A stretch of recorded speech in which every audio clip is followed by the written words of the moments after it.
This video is sponsored by Surfshark. Okay, so the Pixel 6 and Pixel 6 Pro are the newest phones from Google. The designs are still quirky, but there's no doubt about it. These give off a more premium vibe. This camera bar design is definitely unique. They're priced to undercut phones from both Apple and Samsung. So the question is, how good are they? The answer to that, my friend, is pretty darn good. Hi everyone, Thao here. So for this review, I'm going to be focusing more on the Pro model, which I'm actually recording on right now. But keeping it real, the regular Pixel 6 is probably the one I'd recommend to most people. I'll link a video talking about the differences between them. But long story short, same great experience, and you'll save a chunk of money too. Anyways, let's get into my thoughts about the Pro version. From the front, it reminds me a lot of a Samsung Galaxy Note phone with the boxy corners, curved edges, and a hole punch. It's a really nice screen. We're talking 120Hz AMOLED with a 1440p resolution that gets just bright enough to use comfortably on a sunny day.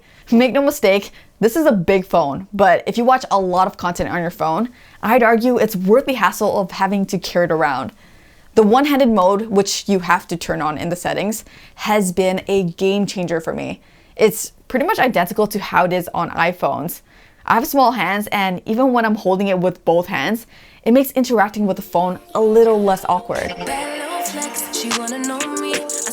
Paired with that screen are stereo speakers, one through the earpiece and one out the bottom. I did a blind listen test with 3 phones I had on hand. Based on what I like, I chose the iPhone 13 Pro as the best sounding, followed by the Note 20 Ultra, and then the Pixel 6 Pro. Honestly, they all sound amazing. It's not a huge difference. I'm just being nitpicky at this point. What the Pixel 6 Pro has going for it is the bass. When the beat drops, I just feel it more. But you just don't get that much detail with the mids and especially vocals. You don't get that clarity, which is where the iPhone really shines. The optical fingerprint scanner is probably my biggest gripe with this phone. For the most part, it works, but the more I use in-display fingerprint scanners, the more I realize how hit or miss they can be. When the weather gets cold, like it's starting to here in Toronto, the reliability drops by a lot. If I'm indoors or the weather is nice and warm, it's like 95% accurate. If my finger gets a little cold, it takes like 2 to 3 times to unlock sometimes. There's also no face unlock option at all, so I've been punching in my passcode more often than I like. The big news this year is that Google developed their own processor called Tensor. It's supposed to be more secure, more efficient, and allow Google to do more AI stuff. The bottom line is, unless you're doing super intense things like video editing or game emulation, we've gotten to a point where these phones all do day-to-day tasks more than fast enough. This new Tensor chip from Google is no different. The animations combined with really good haptics make the Pixel 6 Pro easily one of the smoothest phones I've ever used. But let's be real, it's the software that separates phones nowadays, and Google's really shaking things up with Android 12 plus Material U. They're moving towards something that's a bit more hip and trendy. It feels like they're targeting a younger demographic with this. Androids have always been known as the more customizable OS, but for someone trying out for the first time, we all know it can be overwhelming. Material U is a quick, easy way to make the phone your own without overly complicating things. I'm a fan. Everything from the quick settings to the widgets got a rounded, bubbly redesign.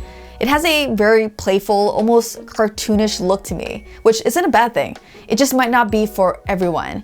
I'm actually glad Google put some effort into updating the widgets for their apps, because the old ones were really unattractive to me. I avoided Google widgets in the past. Now I think they're some of the most useful and attractive ones out there. Google calls their phones the most helpful ones around, and I kind of agree. Some of these aren't new, but here are some of my favorite software features. Call screen is probably the one feature I always miss when not using a Pixel. It's like having a personal assistant answer calls for you. Voice typing is another one of those features that I think is going to be very popular on the Pixel. I've been using it more and more, so here's a quick demo side by side with my Z Flip 3. What are we eating and when should I pick you up? Send.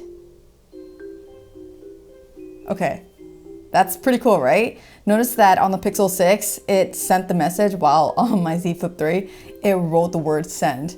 If you press this button over here, you'll open up a bunch of voice commands.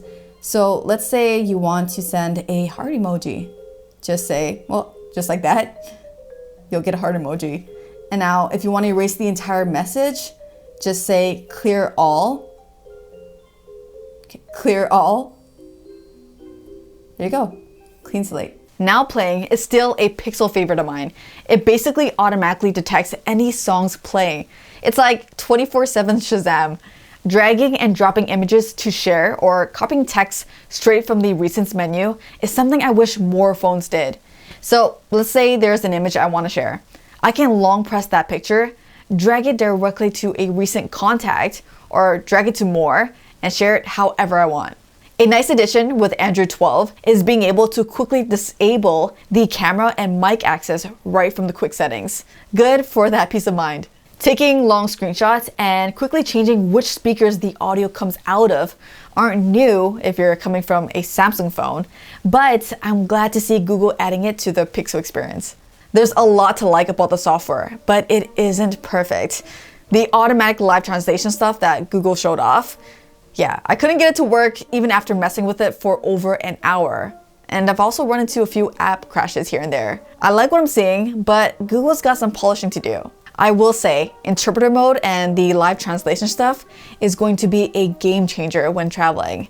It's gonna knock down a lot of language barriers. Battery has been really good for me. On a typical day, I'm legit ending the day with like 50%. On days when I hit the battery harder with like lots of GPS and video recording, I'm still ending the day with like 25%. Standby battery drain has been solid too. It loses like 3 to 4% overnight. I mean, it's not iPhone level, which loses like 1 to 2%, but still better than the 7 to 8% that I'd typically lose on my Z Flip 3. Following the lead of Apple and Samsung, there's no charging brick in the box. It'll charge up to 30 watts plugged in or 12 watts wirelessly. If you pick up the Pixel stand, it can wirelessly charge up to 23 watts. Charge time plugged in for me was around 2 hours. The phone also supports reverse wireless charging. Just tap battery share from the quick menu, flip your phone over, and charge up things like wireless earbuds or even another phone. If there's one thing Pixel devices are known for, it's the pictures. In my opinion, the Pixel 6 Pro is still one of the best point-and-shoot cameras for pictures, as long as you like Google's processing. Photos have plenty of contrast, natural colors, and good detail. It just might be a little over-sharpened at times. The biggest compliment I can give the camera is that it's reliable. 9 out of 10 times, I know I'm gonna get a good to great photo, even with an unpredictable dog running around the house like a maniac. Every so often, the processing can go wonky and you end up with pretty rough looking photos, but it's rare. One of the main reasons to go with the Pro over the regular 6 is for the telephoto lens.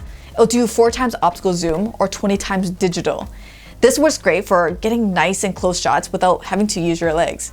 I've never been a fan of portrait mode on any phone, and the Pixel 6 Pro is probably one of my least favorites. The blur is way too harsh by default, and it doesn't really do the best job cutting out the subject either. Turning the blur down to like 30% makes it look a lot better. The 4 times zoom lens produces some really nice natural bokeh, so I don't really bother with portrait mode. Magic Eraser is a new feature that lets you erase objects in your picture. Is it perfect? Of course not, but it's still really fun to see the looks on people's faces when you do it in front of them. Thanks to the new processor, Google's able to apply their processing to video recordings now too. Because of this, video recordings should look better compared to previous Pixels. I think it looks pretty good. Of course, iPhones are known as the king for video recording, so while you check out this quick comparison, let me tell you about today's video sponsor, Surfshark VPN. So what Surfshark does is that it encrypts all your data before it goes over the internet, meaning people you don't want having access to your personal information won't have access to it, especially relevant on sketchy public Wi-Fi. Being Canadian, one of my favorite use cases for Surfshark is to access content from other countries. With one click, I've been able to binge watch my favorite episodes of Friends, which isn't available on Netflix Canada. What's great is that they don't limit the number of devices you can connect at a time, meaning your mom, dad, brother, and sister, everyone in the family is secured. If that all sounds good, check out Surfshark now by clicking the link below and using my promo code Thao. you'll get 83% off and 3 months completely free. I think a lot of people were rooting for Google going into this launch for the Pixel 6 Pro. We wanted Google to give Apple and Samsung a run for their money because competition is always good. If anyone could do it, it's Google. In a lot of ways, they've produced a couple of amazing devices and they've priced them really well too. Especially the regular Pixel 6, which I think is an amazing deal. The regular 6 is going to win over a lot of people and have them hooked on smart features like call screen or voice typing, and of course, we can't forget about the cameras.